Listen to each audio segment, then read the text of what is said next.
made a shout out to West Hills' defensive coordinator Jim Arneson yesterday. Let's give another shout out to the other defensive coordinator on the other side of the ball. This is not Jim Arneson. This is Mike Wright, his 4th year as the Santana defensive coordinator. He's bounced around the county. It's his 34th year as a high school football coach.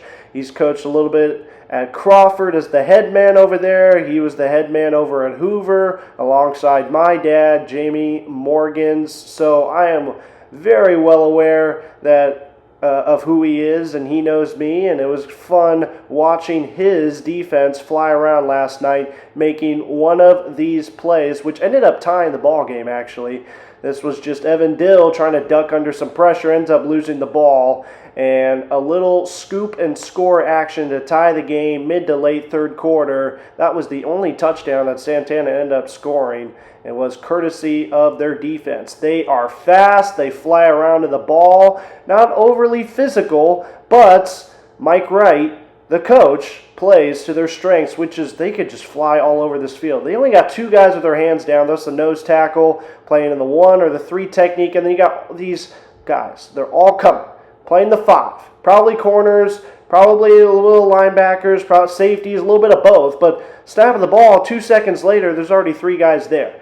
Everyone else playing man coverage in the back end. They're saying, they are daring you to throw the ball with accuracy, on time, and get it out quickly before the pressure ever gets there. That is essentially what Santana did all night long. Either single high blitzes, if they played zone, it was cover 3, still single high, or they would sometimes just go straight cover 0 because West Hills did not really have a tendency to throw the ball all that too much. They are a running first team. But again, El Cajon Valley passing the ball again here out of shotgun.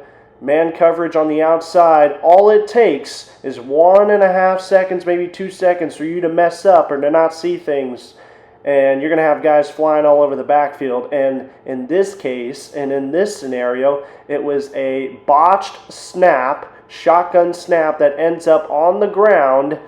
And before he even has time to look upfield or even fully grasp it, there's 2 guys right on top of him for the touchdown, right around the 48-yard line. That's a sack. That's a loss.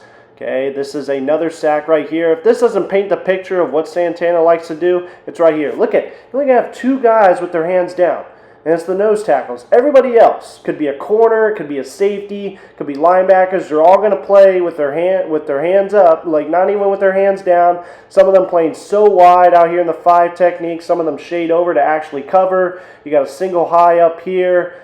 This looks like some zone coverage over here. Look how fast they get off the ball. I mean, there's not even much time to react. 2.5 seconds later, your quarterback's hitting the ground. I mean, that is just insane speed that he's got over there on the defensive side of the ball, and it showed last night. Look at that.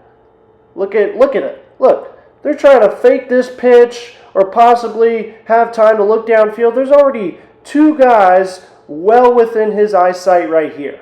Maybe 3 because you got this guy penetrating through the A-gap. Ends up being a fumble, and right there, Jolly on the spot for the touchdown to tie the game.